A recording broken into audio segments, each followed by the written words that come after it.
Assalamualaikum warahmatullahi wabarakatuh. Selamat siang pemirsa TVRI Sumatera Selatan dimanapun Anda berada. Apa kabar Anda di siang hari ini? Mudah-mudahan Anda selalu sehat dan tetap semangat menjalankan aktivitas Anda sehari-hari. Senang sekali Suara Sriwijaya hari ini kembali hadir menjumpai Anda di tahun 2023 ini. Tema yang akan kita angkat di siang hari ini sangat menarik karena kita akan membahas tentang pendidikan dan juga kedaulatan desa. Dan di studio saya hari ini sudah hadir dua orang narasumber yang akan berbagi bersama kita semua dan juga Anda pemirsa TVRI Sumatera Selatan di siang hari ini. Sudah ada tenaga ahli pemberdayaan masyarakat desa Sumatera Selatan, Bapak Chandra Gupta. Pak Chandra, apa kabar Pak? Baik, Alhamdulillah. Alhamdulillah sehat Pak ya. Sehat, Alhamdulillah. Terima kasih sudah hadir ke TVRI Sumatera Selatan dan ada penggiat desa. Ada Bapak Muhammad Abdu, sehat Pak Abdu? Sehat, Alhamdulillah. Alhamdulillah, senang bisa ke TVRI lagi Pak ya. Terima kasih, mudah-mudahan COVID jangan mampir lagi. Amin, mudah-mudahan sehat semuanya kita ya Bapak ya. Oke, kita berbincang tidak hanya bertiga pemirsa, silakan untuk Anda yang ingin bergabung bersama kami di line telepon di 0711311454 Pendidikan dan Kedaulatan Desa. Oke, saya ke Pak Chandra terlebih dahulu sebagai tenaga ahli pemberdayaan masyarakat di Desa Sumatera Selatan. Kita bicara data dulu ya Pak ya, desa di Sumatera Selatan, karena kalau kita ngomongin pendidikan, kedaulatan itu sesuatu hal yang berbeda. Tapi sebagai Bapak nih, sebagai tenaga ahli pemberdayaan desa di Sumatera Selatan ini tentunya banyak ya Pak ya? Banyak sekali itu Pak. Iya, bagaimana nih Pak kondisi desa di Sumatera Selatan? Terima kasih Mbak Nanda. Untuk desa di Sumatera Selatan, syukur Alhamdulillah, setelah adanya program dari Kementerian Desa berdasarkan Undang-Undang Nomor 6 Tahun 2014, itu alhamdulillah desa-desa di Sumatera Selatan mulai menggeliat. Dulunya desa tertinggal, alhamdulillah sudah banyak juga yang menjadi desa mandiri, desa maju. Untuk jumlah desa di Sumatera Selatan ini ada 2.853 desa, itu mencakup 14 kabupaten kota. Oh, 14 kabupaten kota. 14 kabupaten kota. Nah, ini ada salah satu kota di Provinsi Sumatera Selatan ini yang ada memiliki desa, itu Kota Prabu Muli. Walaupun dia kota, tapi masih ada desa. Ada 12 desa. Nah, itu Mbak Nanda. Dan ini Bapak melihat perkembangan desa saat ini dari dulu dengan sekarang yang sudah bisa ikut mandiri, jadi mandiri, desa yang mandiri gitu ya, karena desentralisasi ini Pak ya Bapak lihat. Oke, saya ke Pak Abdu dulu. Pak Abdu, ini saya ke tema sih, pendidikan dan kedaulatan desa ini sesuatu hal yang berbeda Pak ya. Tadi bicara Pak Chandra, kondisi desa sudah banyak sekali di Sumatera Selatan, 2.853. Artinya pemerintah pusat juga menggelontorkan dana yang cukup besar ke Sumatera Selatan ini Pak ya. Berkaitan dengan tema kita ini, pendidikan dan kedaulatan desa ini bagaimana nih Pak? Oke, sebelum masuk ke sana, setiap akhir minggu terbayang nggak Mbak Nanda? Orang-orang di kota besar berlomba-lomba keluar. Kemana itu? Ke desa. Jadi setiap Jumat sore yang penuh itu desa. Karena memang orang kota itu pengennya suasana hidup seperti di desa. Maka dia pengen barangkali penghasilannya kota. Tetapi gaya hidupnya, pengen hidupnya tentrem, tenangnya seperti di desa. Makannya pengen di tengah sawah. Betul. Gitu kan. Jadi memang desa itu adalah masa depan Indonesia. Walaupun sekarang sempat dilalaikan, ya kan? Sekarang ini sempat dilalaikan desa itu. Kenapa? Karena yang biasa dibangun itu kan perkotaan. Nah, sekarang kita bersyukur desa mulai dilirik kembali, dan sejak rezim terakhir ini itu berani mengirim langsung ke rekening desa. Kalau dulu rezim sebelumnya tidak ada yang berani. Barangkali saat itu asumsinya tidak berani kirim, nanti tidak amanah. Atau mungkin nanti salah sasaran misalnya. Jadi sekarang dengan duit rata-rata 1 miliar per desa itu, rezim yang sekarang memberanikan diri agar orang-orang desa itu bisa memperbaiki taraf hidupnya. Taraf hidupnya sehingga nanti ketika taraf hidupnya mulai membaik, dia akan memberikan sedikit, bukan sedikit malah, sebagian untuk pendidikan.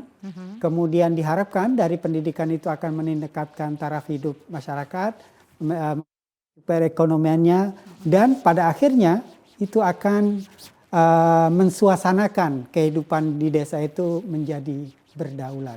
Nah, ini yang utama, ya kan?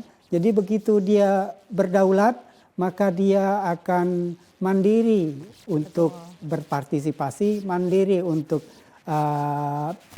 meraih pendidikannya, dan mandiri untuk memberikan kebebasan berekspresi, ya kan? Jadi kalau dulu barangkali ketika memilih kepala desa itu ada pertimbangan-pertimbangan emosional.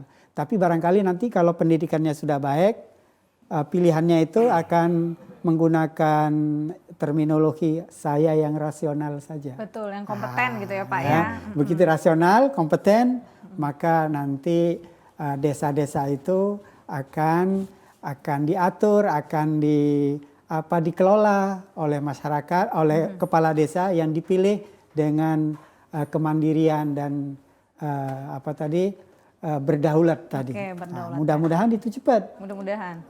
Jadi nanti di desa-desa di Sumsel ini hampir 60% itu jaraknya dari desa kecamatan 20 kilo.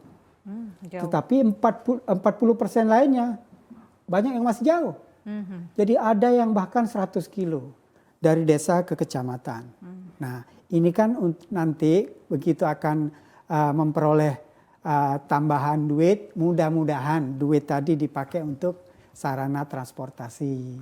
Kalau udah ada sarana transportasi, anak-anak mau sekolah ke pendidikan lebih tinggi tidak lagi sesusah dulu. Betul. Mau mengirim hasil pertanian tidak sesusah dulu.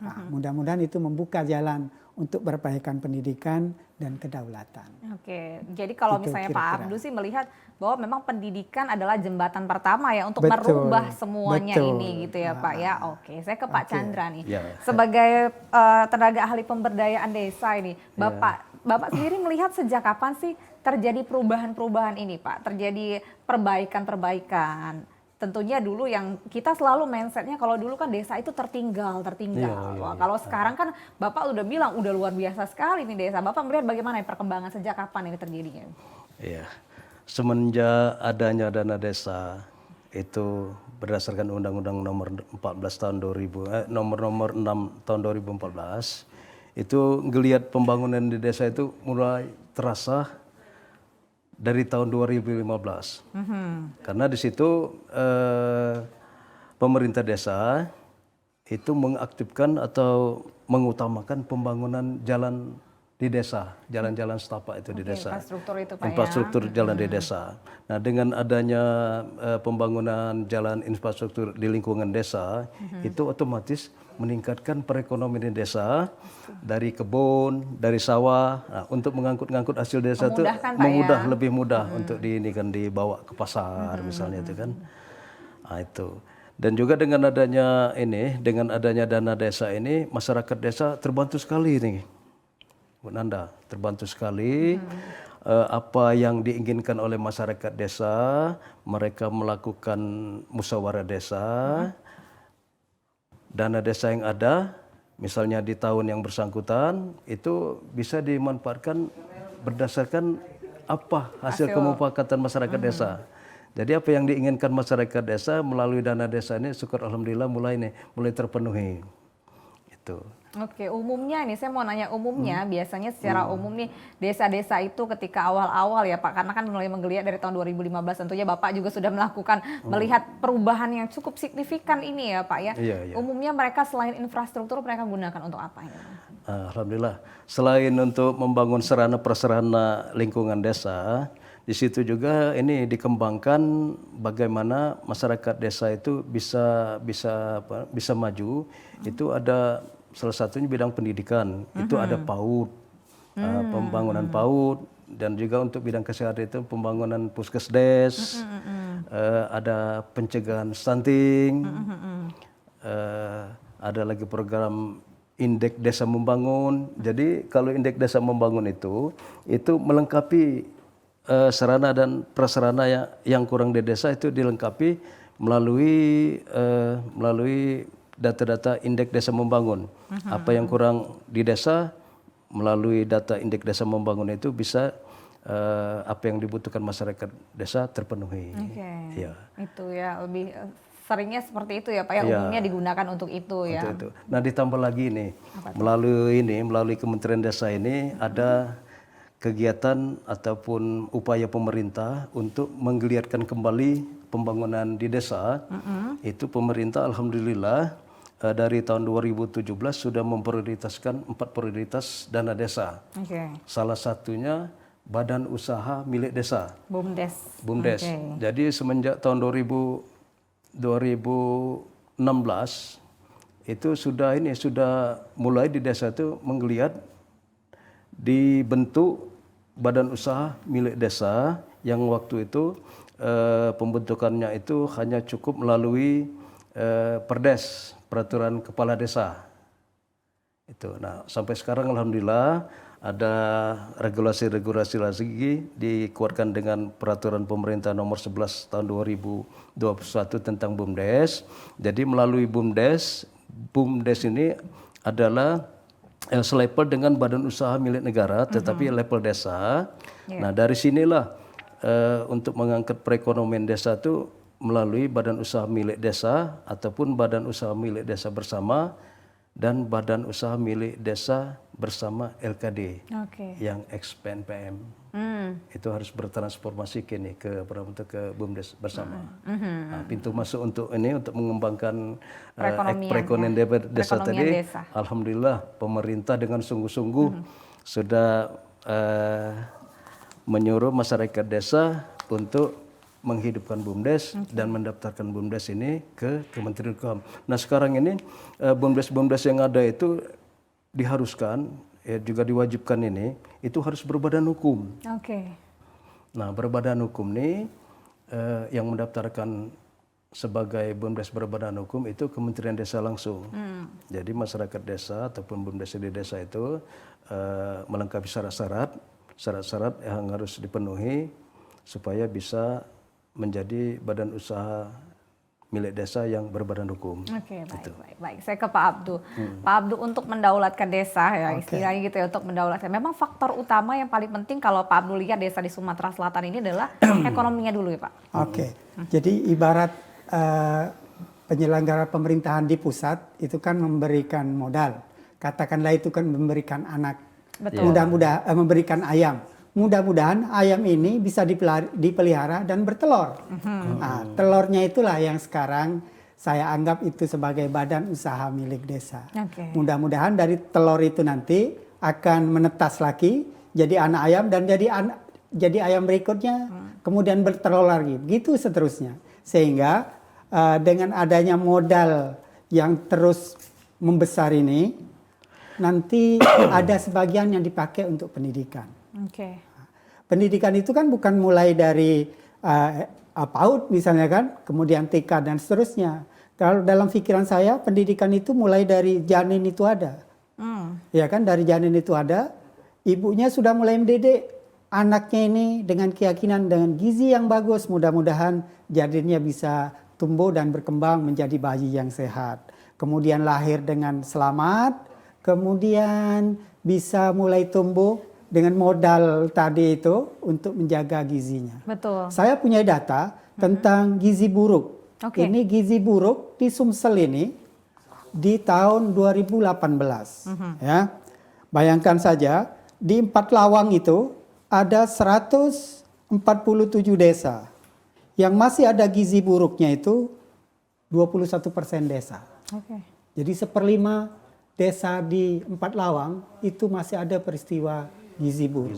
Nah, bayangkan itu. Jadi kalau sudah gizi buruk itu kan susah kita akan merawat untuk seterusnya. Ya kan, bayangkan kalau misalnya otaknya tidak berkembang. Ya kan?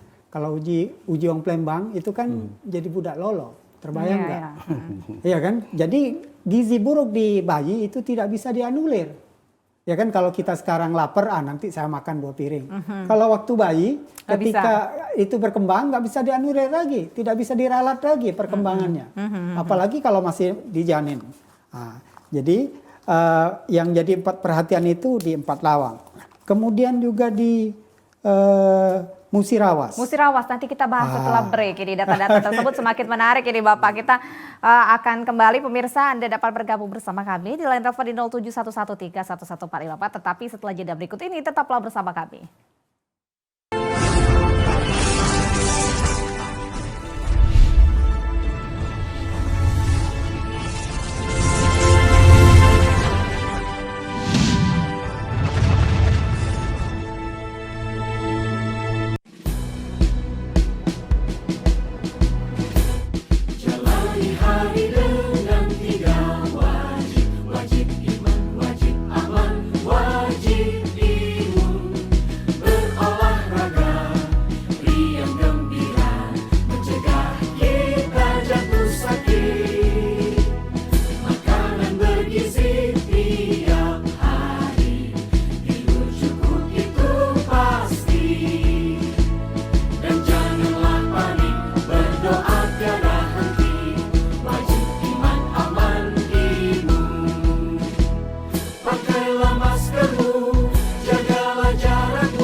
Di masa-masa pandemi kayak gini, jangan lupa untuk rajin cuci tangan ya, Pak.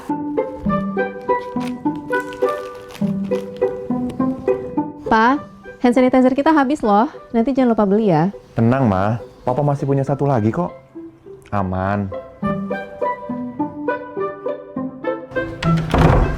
Hai, sayang. Pak, jangan lupa jaga jarak ya, Pak. Iya, kalian berdua belajar ya? Iya. Ya udah, belajar yang benar ya. Iya. Papa tinggal dulu ya.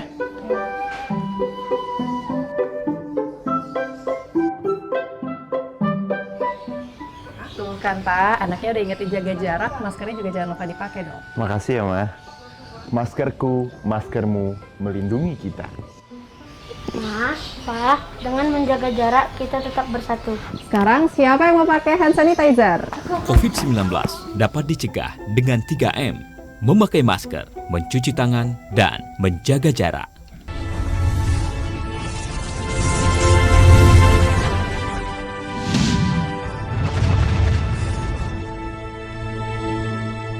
Terima kasih Anda masih bersama kami di Suara Sriwijaya siang hari ini. Pendidikan dan kedaulatan desa masih menjadi tema kita hari ini, dan silakan untuk Anda yang ingin bergabung bersama kami di line telepon di 071131144. Saya nyambung ke Pak Abdu tadi ya, cerita tentang data terkait stunting kalau istilah sekarang ya, gizi buruk di Sumatera Selatan. Ternyata begini Pak Abdu, saya mau lihat ini kalau Pak Abdu nih, kalau saya perhatiin berarti Pak Abdu melihat itu dari induknya dulu. Kalau kita sebuah desa mau berdaulat, berkembang itu dari janinnya, dari apa ya, dari akarnya dulu ya, dari akarnya dulu untuk bisa mengembangkan orang-orang yang memang berkualitas, istilahnya gitu. Oke, kita dilanjutkan lagi tadi Pak. Oke, jadi kalau sekarang lahir berarti nanti itu mulai berdaulatnya, mulai berpendidikannya 25 tahun yang akan datang, satu generasi berikutnya. Tetapi kalau satu generasi berikutnya itu tidak disiapkan dari sekarang, maka pada saatnya nanti akan kebakaran. Ya kan? Jadi misalnya tadi saya sebutkan bahwa dari data BPS, stunting, gizi buruk yang parah itu di Empat Lawang. Hampir lebih dari 1/5 desanya itu masih ada peristiwa gizi buruk. Yang nomor 2 itu di Musirawas. 13% desanya masih ada peristiwa gizi buruk. Kemudian kalau Musirawas kan katakanlah tidak termasuk daerah kaya ya. Yang kaya itu kayak Muara Enim. Itu masih banyak desa-desanya yang ada peristiwa gizi buruk. Artinya sumber daya alam yang dikeruk itu tidak sampai pada rumah-rumah warga. Sehingga warganya itu banyak yang gizi buruk. Terbayang nggak 25 tahun yang akan datang adalah bayi-bayi yang sekarang lahir. Kalau dari janinnya itu sudah kurang gizi, nanti ketika lahir akan kesulitan tumbuh kembangnya. Di samping badannya kerdil, Kalau masih kerdil, normal pikirannya nggak masalah. Kalau yang diserang itu otaknya, ya kan gizinya itu pas membentuk otak, tak terbentuk. Maka itulah yang saya sebut nanti jadi generasi ongo-ongo. Ya kan, beli pempek aja itu nggak tahu berapa kembaliannya. Dan itu masih terjadi hampir di 13% desa-desa di Muara Enim. Nah, jadi harapannya ke depannya kalau menginginkan di desa itu berpendidikan dan berdaulat, maka harus dibenahi dulu hulunya. Siapa hulunya? Yang bayi-bayi yang sekarang lahir, yang bayi-bayi yang sekarang dalam kandungan. Sehingga nanti kita harus penyelenggara pemerintahan harus berani menjamin bahwa semua kehamilan itu adalah peristiwa yang sehat. Sehingga nanti bayinya sehat, waktu dilahirkan ibunya sehat, bisa tumbuh, gizinya baik, dan dia dicukupi ASINya sampai 2 tahun, dan memastikan generasi berikutnya itu menjadi generasi yang baik, yang sehat, dan dapat berpikir dengan baik sehingga dia bisa memperoleh akses pendidikan yang bagus, dan mudah-mudahan nanti kedaulatannya lebih berdaulat dibanding orang tuanya yang sekarang. Itu pikiran saya begitu kira-kira. Oke, baik. Pak Chandra, kalau Pak Abdul kan memikirkan bahwa memang problematika ini adalah dari istilahnya kalau misalnya gizi buruk bisa jadi karena kemiskinan ya utamanya, kemiskinan gitu ya Pak ya. Kalau Pak Chandra sendiri lihat nih ya sebagai tim ahli pemberdayaan desa di Sumatera Selatan ini, Bapak pun maksudnya sepakatkah gitu? Apakah memang dampak dari kemiskinan inilah yang memang mengakibatkan terjadinya gizi buruk, kemudian juga tidak berkembangnya sebuah desa gitu, Bapak gimana? Oh iya. Kita sebagai tenaga ahli pemberdayaan masyarakat desa, alhamdulillah dari Kementerian Desa itu sudah membagi masing-masing di kabupaten ataupun di provinsi itu ada bidang yang membawahi khusus untuk gizi buruk ini. Jadi namanya itu tenaga pendamping sosial dasar, PSD, TAPSD, sosial dasar. Alhamdulillah tiap-tiap kabupaten itu ada tenaga ahlinya. Nah, tugas mereka itu mendata ibu-ibu hamil. Nah, ini ada kebijakan dari pemerintah untuk ibu hamil atau bumil itu. Jadi bayi itu harus dijaga pertumbuhannya dari ibu itu hamil sampai 1000 hari itu, Bu. Jadi dari kehamilan sampai 1000 hari itu udah berjalan ya, alhamdulillah sudah berjalan ini melalui dana desa itu untuk penanganan gizi buruk ini. Jadi ada tenaga ahli memang sudah mendampingi. Artinya dana desa ini memang sudah disiapkan juga untuk melakukan pendampingan jangan sampai hal ini terjadi. Betul. Gitu Pak ya. Alhamdulillah sudah berjalan sampai sekarang berjalan. Dan ini apakah menjadi sebuah Nah, saya penasarannya gini Pak ya, maksudnya dana desa itu yang lumayan banyak ya, rata-rata 1 miliar gitu ya, rata-rata ya, ada yang lebih, ada yang kurang, rata-ratanya gitu ya, gitu kan. Dan ini semua desa dan dari pemerintah pusat gitu kan ya. Nah, Bapak melihat gini, maksudnya para pemerintah desa, aparatur desa ini gitu kan ya, siapkah dengan melakukan pengelolaan ini gitu? Yang paling utama sendiri Bapak lihat gitu, yang paling utama ini apakah memang penanggulangan kemiskinan itu tadi Pak? Alhamdulillah. Karena banyak indikator yang ada permasalahan di desa itu, ya salah satunya tadi kan kemiskinan ya. Dengan kemiskinan itu kan ya otomatis akan menjadikan sumber daya manusia di desa itu kan tingkat pertumbuhan ataupun pola pikirnya juga sangat berpengaruh itu kan. Jadi kita utamakan juga dana desa ini untuk pembangunan manusianya, peningkatan kualitas manusia. Ya alhamdulillah. Dari Kementerian Desa itu tidak hanya memberikan dana desa ke desa, tetapi ada prioritas yang harus dijalankan dari kementerian di desa. Nah, mau tidak mau pemerintah desa ngikut. Harus program itu. Walaupun di desa ada skala kewenangan desa. Betul. Nah, tapi sebagai ya masyarakat itu ya kadang-kadang ya macam-macam pola pikir masyarakat desa, karena dia merasa itu kewenangan desa, kemauan mereka saja yang mau dijalankan. Kami kadang-kadang melakukan supervisi dan advokasi itu menjelaskan bahwa tolong ini kan program pemerintah pusat untuk kemajuan dan kemaslahatan masyarakat desa. Tolong diikuti apa yang menjadi skala pemerintah pusat itu.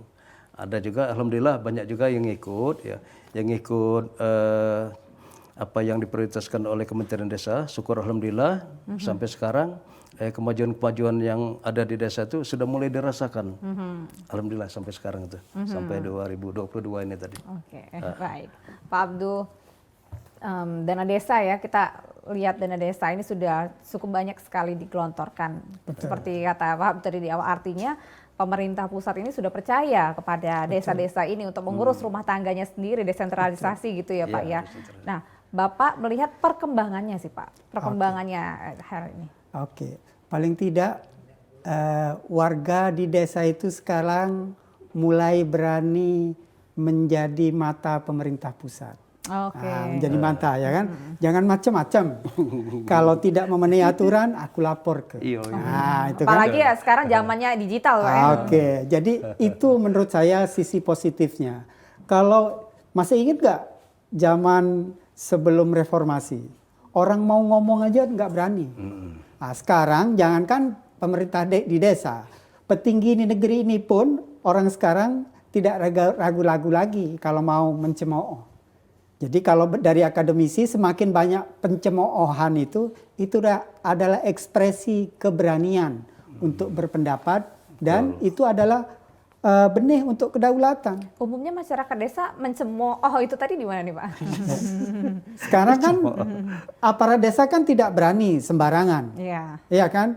Jadi nanti APBD-nya desa itu, APBDes itu harus ditempel. Oh iya betul, Ya kan? transparansi. Transparansi, Kalau ada ditempel papan kan nama. dia bisa tahu. Ya. Oh ini perbaikan jalan sekian juta.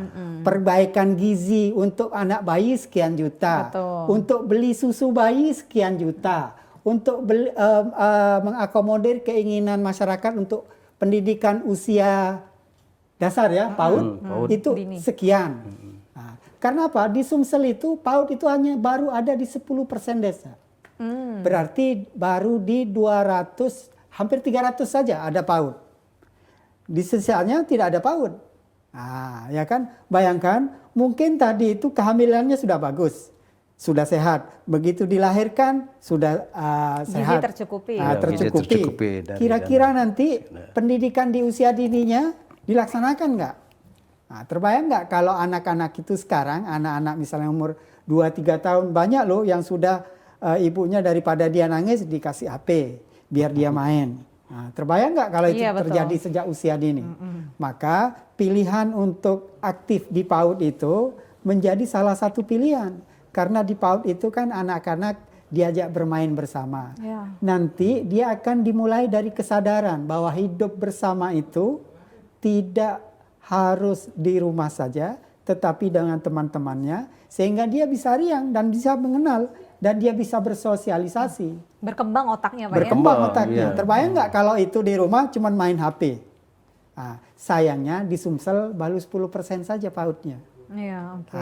Jadi nanti saya bisa menggelitik beliau ini sebagai pendamping desa ya kan. Iya, oke. Kita tanya ya Pak ya. Iya, Tapi tanya, setelah kan? break dulu nih. Kita harus iklan lagi nih pemirsa.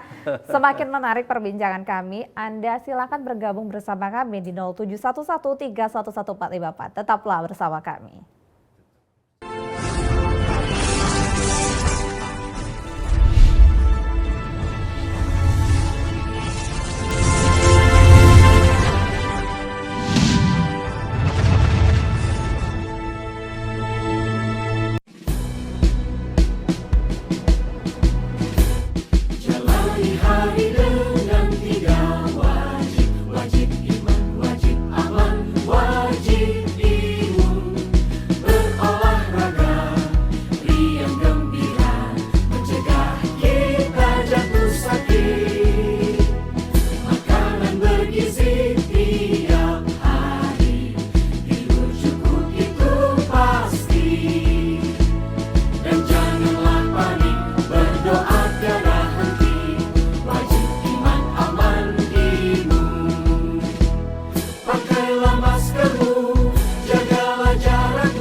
Mama pegang peta. Ayo mama, jangan mama marah beta. Lah orang muda punya biasa. Sik sik sik mari kami joget sama kota minum manis bang bang jua jua bang bang jua jua.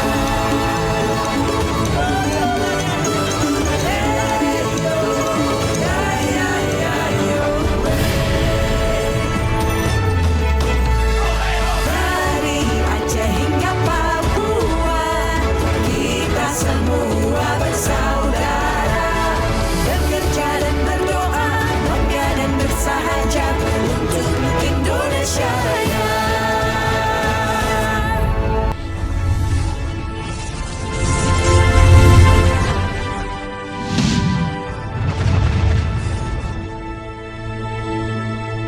Terima kasih Anda masih bersama kami di Suara Sriwijaya siang hari ini. Pendidikan dan kedaulatan desa masih menjadi tema kita siang hari ini. Silakan pemirsa untuk Anda yang ingin bergabung bersama kami di 0711311454. Mari bersama-sama kita membangun desa. Dan saya mau ke Pak Chandra mengkonfirmasi kalau kata Pak Abdu tadi kan mengatakan bahwa memang selain gizi yang baik gitu ya untuk membentuk sumber daya yang berkualitas, artinya adalah pendidikan. Pendidikan anak usia dini ini juga menjadi hal yang penting begitu ya. Kalau Pak Chandra sendiri melihat ini juga menjadi konsenkah desa-desa di Sumatera Selatan ini Pak? Ya, alhamdulillah. Karena pembangunan manusia itu kan harus dimulai sedini mungkin. Itulah dari Kementerian Desa itu ada tenaga ahli pendamping sosial dasar. Nah, dari tenaga ahli pendamping sosial dasar inilah mereka melakukan identifikasi di desa, itu mendata ibu-ibu hamil yang hamil ini akan mendapatkan bantuan, itu bantuan berupa gizi, vitamin, itu sampai diwajibkan itu sampai 1000 hari kehamilan itu. Jadi anak sampai umur 2 tahun, ya itu ada pengawasan, ada bantuan dari Kementerian Desa melalui program kesehatan, melalui pendamping desa yang tugasnya mendata ibu-ibu hamil untuk mendapatkan bantuan gizi. Terus dari yang saya lihat dari perkembangan ibu-ibu hamil yang sudah mendapatkan asupan gizi dari balita tadi, alhamdulillah perkembangan keadaan sumber daya manusia dari kecil ke meranjak dewasa itu alhamdulillah di desa-desa sudah mulai berkurang yang gizi buruk tadi. Betul. Yang disebutkan Pak ini tadi ya itu hanya beberapa, ini ada 2 kabupaten. Tapi kalau mau dilihat persentasenya 2 kabupaten itu, di kabupaten itu juga persentasenya kecil. Jadi masih jauh istilah data itu. 2018 ini sudah 2023 Pak. Tentunya ada perubahan. Alhamdulillah ada perubahan. Sangat bagus sekali perubahan itu untuk kesehatan masyarakat ini. Desa di Sumsel. Untuk pendidikan anak bagaimana ini Pak? Untuk pendidikan di anak, desa menjadi konsen tidak ini juga? Untuk pendidikan anak itu ada juga ini bekerja sama dengan pendidikan dengan instansi terkait, yaitu Departemen Pendidikan dan Kebudayaan. Itu mereka diikutsertakan di sekolah umum. Itu yang kerjasamanya dengan masyarakat desa. Jadi sekolah-sekolah umum lah itu. Betul, oke. Itu. Baik. Udah menjadi konsen juga untuk membangun pendidikan. Karena sesuai tema kita sih Pak, pendidikan dan kedaulatan desa. Ketika pendidikan juga semakin membaik, maka otomatis secara keseluruhan pun gitu ya akan menjadi satu lah Pak ya, baik itu ekonomi begitu ya. Semuanya juga menjadi sebuah kesatuan untuk berkembang, untuk desa menjadi daulat gitu.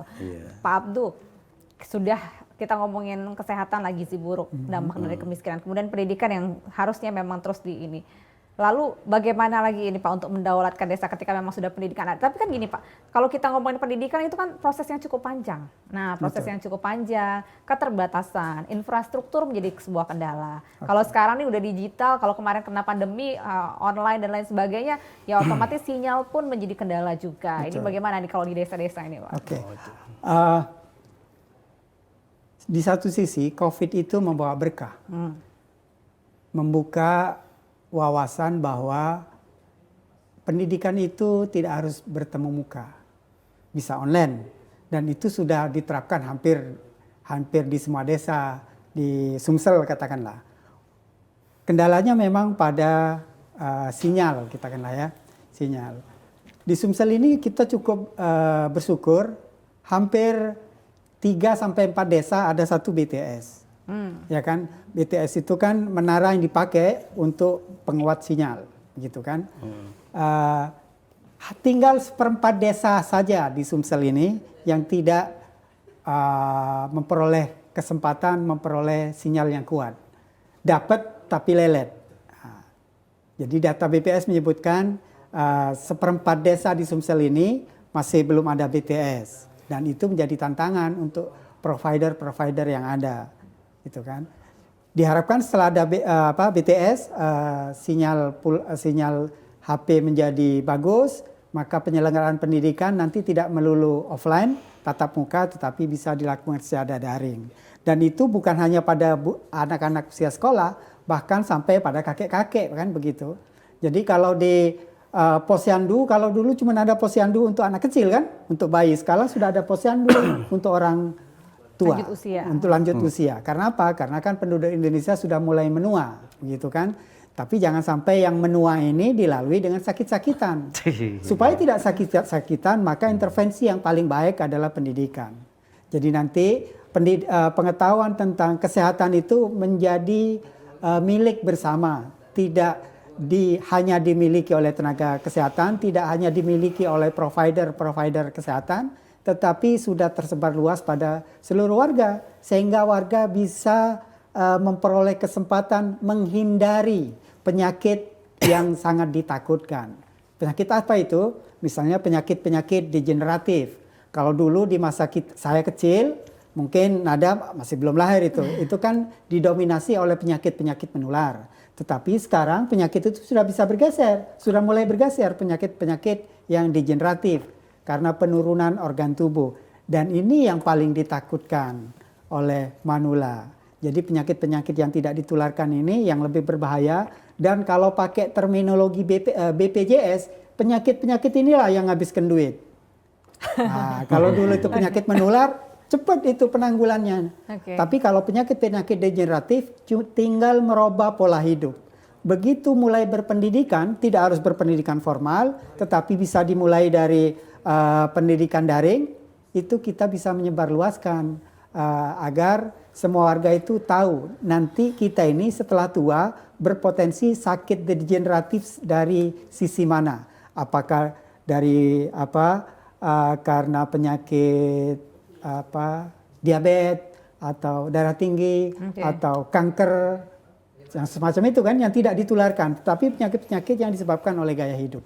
Mudah-mudahan itu dengan pendidikan daring itu bisa tertanggulangi karena pengetahuan tentang penyakit itu sudah familiar dan sudah tersebar luas sehingga orang bisa melakukan pencegahan. Jangan lupa semahal-mahalnya biaya untuk pencegahan masih jauh lebih murah dibanding untuk mengobati. Mudah-mudahan nanti anggaran yang disusun oleh pemerintah itu akan bergeser ke sana. Ya kan, biaya kesehatan bukan untuk pengobatan tetapi untuk pencegahan. Yang tadi disebutkan oleh Pak Chandra tadi ada tenaga pendamping desa yang ditugaskan untuk kebutuhan sosial dasar. Mudah-mudahan nanti akan bergeser ke sana. Setelah bayi nanti manula yang akan dilayani. Nah, kalau udah begitu, mudah-mudahan masyarakat desa itu mulai tenang karena dia berpendidikan, dan mudah-mudahan setelah berpendidikan dia mulai berani mendaulatkan diri pada dirinya sendiri. Sehingga nanti kalau ada sesuatu yang tidak masuk di akal mereka, mereka tolak. Kalau sekarang kan mereka masih bergantung. Jadi kalau apa-apa gas mahal kan ngeluhnya ke pemerintah, beras mahal ngeluhnya pemerintah. Nanti pada suatu saat dia akan berdaulat mandiri, kalau barang keluar justru mahal sudah kita hasilkan sendiri. Iya, malah membantu orang. Masa membantu orang, ya kan? Jadi kalau misalnya saya, pola hidupnya kan cukup misalnya dengan pisang. Pagi-pagi makan pisang, siang makan pisang, malam makan. Dicoba saja. Habis itu mah, Pak. Dicoba saja. Tapi Nanti kaliumnya tinggi itu. setelah Bagus, dicoba, bagus, pisang setelah bagus. dicoba Anda bisa berbagi pengalaman. Oke. Nah, mudah-mudahan dengan meningkatnya permintaan akan pisang, petani-petani kan Ya. bisa nanam pisang. Oke, betul. Setelah mereka nanam pisang, dia menghasilkan duit, dia akan punya duit dan pasti dia akan belanja untuk barang-barang kebutuhannya. Nah, Tinggal itu. fokus saja ke sana. Sehingga nanti barang-barang yang dikonsumsi di Sumsel memang memang dihasilkan di Sumsel. Jangan lagi ngimpor dari Kalimantan. Terbayang nggak berapa duit, berapa minyak yang dibakar untuk ngangkut jeruk dari Pontianak? Jeruk Kalimantan. Nah, itu kan. Oke. Berapa banyak itu misalnya yang untuk ngangkut kedelai. Berapa minyak yang dibakar kalau itu dari impor. Nah, jadi kita bisa kalaupun mengeluh cukup pada dirinya. Apa? Karena dirinya udah mulai berdaulat. Kapan itu bisa kalau dia udah berpendidikan. Oke. Kira-kira begitu. Jadi kalau misalnya kata Pak Abdul nih, jadi tuh masyarakat dewasa tuh yang katanya sekarang disuruh mandiri benar-benar mandiri gitu ya. Walaupun sekarang udah dana desa katanya mandiri kan belum nih ceritanya Belum. nih. Bagaimana sih sesungguhnya benar-benar mandiri dan menghasilkan serta membantu gitu ya Pak ya. Oke. Tapi dengan banyaknya dengan banyaknya program-program tersebut dan cita-cita tersebut kita berharap pastinya ada problematika yang terjadi gitu ya. Nanti akan kita bahas nih Pak Chandra dan juga Pak Abdul. Kami akan kembali pemirsa, silakan untuk Anda yang ingin bergabung di 07113114454, tetaplah bersama kami.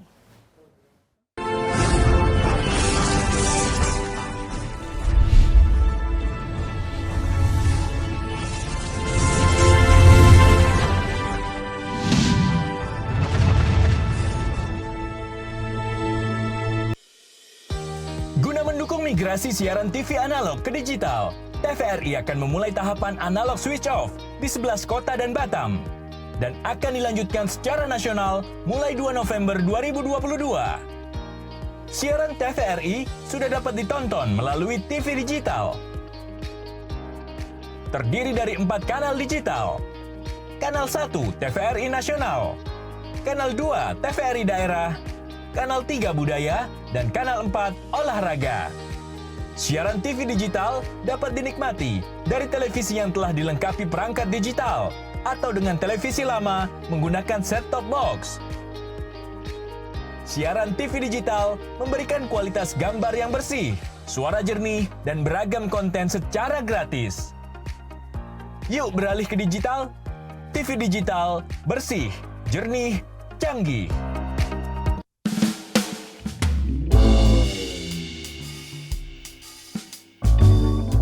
Bapak-bapak, ibu-ibu, jadi hari ini kita akan melakukan vaksinasi.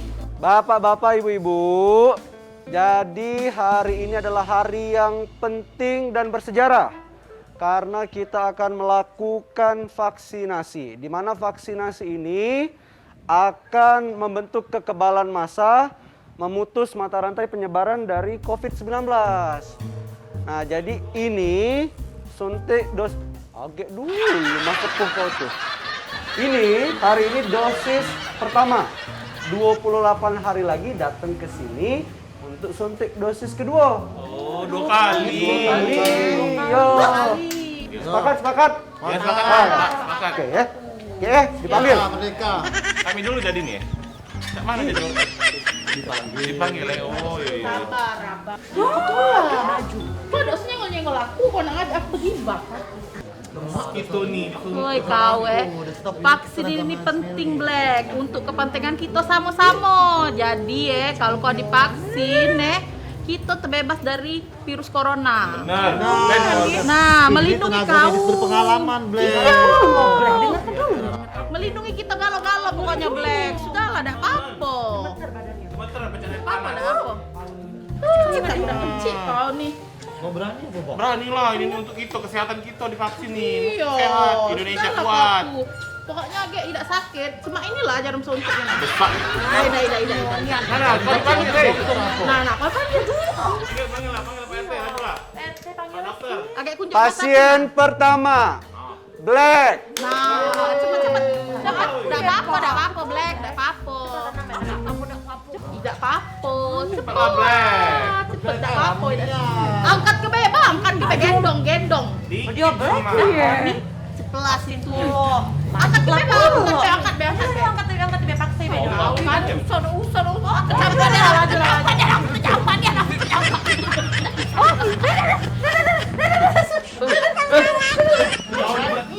Masa aku bisa. Iya, awalnya yang suntik itu lah yang. Baik deh. Bicara dong, bajulah. Ibu. Ini dok, aku udah takut vaksin COVID itu tuh yang cak di TV itu mah. Gak apa-apa kok Bu, vaksin itu aman. Dok, nian doknya tidak sakit ya dok. Awaslah dokter misal sakit, aku ada apa-apa dok, mati dok. Harta aku yang banyak di dosun itu dok. Siapa nak ninggal kenyong? Tidak sakit dok ya? Tidak sakit bu ternyata suntik vaksin itu. Nah, kamu yang ada di rumah jangan takut untuk vaksin. Tidak sakit sama sekali. Makasih dok.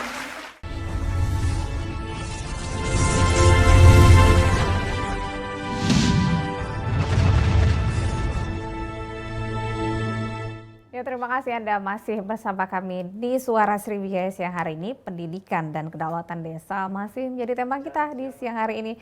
Silakan untuk Anda ingin bergabung bersama kami di line telepon di 071131144. Masih ada 1 segmen lagi untuk berbincang bersama dengan Pak Chandra dan juga Pak Abdul. Saya tadi menanyakan tentang problematika ya Pak Chandra sendiri selaku tenaga ahli ini. Bagaimana problematika tentunya ini tidak akan semulus itu ya jalannya ya. Pastinya tantangan-tantangan yang dihadapi dalam menghadapi dan mengembangkan desa ini bagaimana nih Pak? Oh iya. Tentunya di desa, ya kehidupan desa, problematika itu sangat kompleks sekali itu. Baik dari sumber daya manusianya, sumber daya alam, itu kan sangat berpengaruh dengan problematika yang ada di desa. Nah, jadi kalau untuk ini, pertama itu kalau untuk mengubah atau memperkecil problematika yang ada di desa, kita harus membangun sumber daya manusianya. Kalau sudah sumber daya manusianya bisa meningkat lebih baik, itu insya Allah peluang-peluang apa yang ada di desa bisa dimanfaatkan. Di situ juga kami dari Kementerian Desa itu juga ada pelatihan-pelatihan itu untuk kepala desa, istilahnya itu peningkatan kapasitas kepala desa. Dan juga di desa itu kami itu ada pendamping lokal desa, pendamping desa, dan tenaga ahli pemberdayaan masyarakat desa tingkat kabupaten. Nah, dari komponen atau personel yang ada di desa itu melalui tenaga ahli ini kami melakukan peningkatan kapasitas. Hasil peningkatan kapasitas itu ya kami tuangkan, kami curahkan ke masyarakat desa. Sehingga masyarakat desa insya Allah bisa memahami apa yang sudah menjadi kebijakan dari pemerintah pusat. Problematika berikutnya itu keadaan perekonomian di desa. Itu yang menjadi pokok yang harus dibenahi. Nah, untuk meningkatkan kesejahteraan masyarakat desa ini, Kementerian Desa itu melalui Permen nomor 11 tahun 2021 itu tentang BUMDesa. Jadi di desa itu kita wajibkan untuk mendirikan badan usaha milik desa atau badan usaha milik desa bersama dan badan usaha milik desa bersama LKD. Nah, yang sekarang ini yang menjadi prioritas utama ini kita untuk mengajak UPK ex-PNPM itu untuk bertransformasi menjadi BUMDes bersama LKD. Nah, karena dari dana yang ada itu masih banyak juga dana-dana yang ada yang bergulir juga ada. Nah, dari modal yang ada yang selama ini belum atau luput dari pengawasan itu mereka itu harus diwajibkan bertransformasi menjadi BUMDes bersama. Nah dari BUMDes bersama reguler, itu BUMDes bersama reguler itu artinya gabungan beberapa BUMDes di desa, bergabung 2 desa atau 5 desa atau berapa desa, itu namanya BUMDes bersama. Yang untuk dari UPKA XPNPM tadi itu BUMDes bersama LKD. Nah dari pintu masuk inilah kita pengen mengangkat permasalahan di desa itu, karena intinya masalah di desa itu tingkat kesejahteraan. Tingkat kesejahteraan di desa. Kalau masyarakatnya sejahtera, insya Allah kendala-kendala yang ada di desa itu bisa teratasi. Nah, melalui pintu BUMDes ini, kami juga sebagai PIC BUMDes itu banyak melakukan pencarian solusi-solusi baik ke dinas-dinas ataupun teman-teman kabupaten lain ataupun pengusaha-pengusaha untuk berkontribusi atau berkolaborasi dengan BUMDes. Karena dengan BUMDes inilah masyarakat desa itu bisa terbantu. Contohnya begini, BUMDes itu memang harus dipilih orang-orang yang berjiwa bisnis. Jadi pengurusnya itu harus memang yang berjiwa bisnis. Jika mereka bisa mengembangkan potensi-potensi apa yang ada di desa, sumber daya alam, dan juga merekrut sumber daya manusia yang potensi untuk memajukan BUMDes tersebut. Nah, kami selaku tenaga ahli di provinsi seringkali memberikan masukan untuk mengubah pola pikir ataupun mindset dari kepala desanya juga, dari pengurus BUMDes. Jadi itulah upaya-upaya kami yang kami lakukan untuk memajukan, untuk menghilangkan permasalahan yang ada di desa. Oke, baik. Pak Abdul, ini tadi kalau saya tadi bertanya sama Pak Chandra terkait problematika sudah dijawab ya, salah satunya ya jelas tentang pendidikan juga Pak Abdul juga tadi mengatakan, dan juga perekonomian dengan adanya BUMDes tentunya digalakkan untuk berwirausaha. Ini juga salah satu langkah untuk menuju kedaulatan, Pak Abdul. Oke. Untuk menyederhanakan, jadi pemerintah Indonesia itu kan join dengan pemerintah lain di dunia. Dia menandatangani SDGs begitu kan? Ya. SDGs kalau di level dunia itu ada 17 ukuran. Tetapi kalau di Indonesia oleh Kementerian Desa dijadikan 18 ukuran. Oke, indeksnya 1 sampai 100. Semakin mendekati 100 itu yang baik. Yang dekat dengan 1 itu yang jelek. Terbayang nggak? Dari 18 ukuran tadi, Sumsel yang di bawah 50 itu 2/3. Oke. 2/3. Jadi yang baik hanya sepertiganya. Data apa nih? Data SDGs desa yang dikeluarkan oleh Kementerian Desa. Terbayang nggak itu? Jadi yang baik baru 1/3. Itu pun baru 50% ke atas, 50 bagian ke atas. Nah, yang parah misalnya ini kan, yang di catatan saya itu konsumsi dan produksi desa sadar lingkungan. Itu yang paling parah. Jadi sekarang desa itu tidak lagi mengandalkan untuk hidupnya itu dengan produk-produk yang dihasilkan oleh desa. Mereka banyak mengimpor dari luar. Maka bisa dibayangkan nanti kalau Anda ke desa, hitung saja banyak mana sampah plastik atau sampah organik. Dihitung saja itu. Nah, jadi dari situ adalah ekspresi gambaran bahwa di desa itu sudah katakanlah dalam tanda kutip dijajah oleh produksi dari luar. Yang tidak ada jalan lain. Kalau dulu kita membungkus itu kan dari daun. Ataupun kalau dari daun itu dari kertas. Sekarang dari plastik. Kalau kertas, kemudian daun, kan organik, bisa jadi pupuk. Tetapi kalau yang sekarang ada, itu dari plastik. Makanya nanti desa-desa itu tidak lama lagi akan akan penuh dengan sampah plastik. Kalau tidak ditangani dari awal. Karena apa? Karena konsumsinya, orang kota kan ingin berdagang. Ya kan? Maka bertruk-truk barang dagangan masuk ke desa untuk melayani. Jadi kalau dulu karbohidratnya itu diproduksi di lokal, sekarang karbohidratnya itu impor dari luar. Dari mana itu? Ya dari dunia sana. Itulah yang namanya gandum. Itulah yang pakai dengan mie itu. Bayangkan itu jajahan karbohidrat. Ya kan? Desa tidak lagi menoleh ke ubi, ya kan, apalagi kacang hijau, jagung, tetapi dari jagung ada apa? Dari mie, ya kan? Karena itu diimpor dari luar. Terbayang nggak berapa banyak minyak yang dipakai untuk mengkonsumsi mendatangkan sagu itu? Nah, makanya indeks desa untuk produksi dan konsumsi yang ramah lingkungan itu yang paling rendah di Sumsel. Bayangkan. Angkanya baru sampai nggak sampai 7. Padahal itu dari 1 sampai 100. Nah, parah nggak itu? Nah, mudah-mudahan yang seperti ini karena Kementerian Desa itu sudah capek mengumpulkan datanya harus dipakai bagi penentu kebijakan. Jangan sampai percuma saja kan?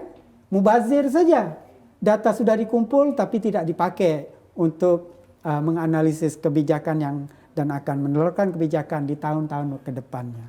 Oke. Mudah-mudahan itu. Kita berharap seperti itu ya. Baik, terima kasih Pak Abdul, terima kasih juga Pak Chandra atas berbagi informasi kita di siang hari ini. Sangat mengedukasi sekali karena kita berharap semua problematika ketika pemerintah sudah memberikan kita yang terbaik ya, ketika pemerintah sudah memberikan dana desa diharapkan untuk bisa menjadikan desa tersebut mandiri seutuhnya tanpa kita harus mengimpor dari luar begitu Pak ya, tanpa kita harus berketergantungan dari luar. Demikian yang kami perbincangkan di siang hari ini, mudah-mudahan dapat bermanfaat bagi kita semua. Saya Nada Nasyaya pamit undur diri, terima kasih atas kebersamaan Anda. Wassalamualaikum warahmatullahi wabarakatuh, sampai jumpa.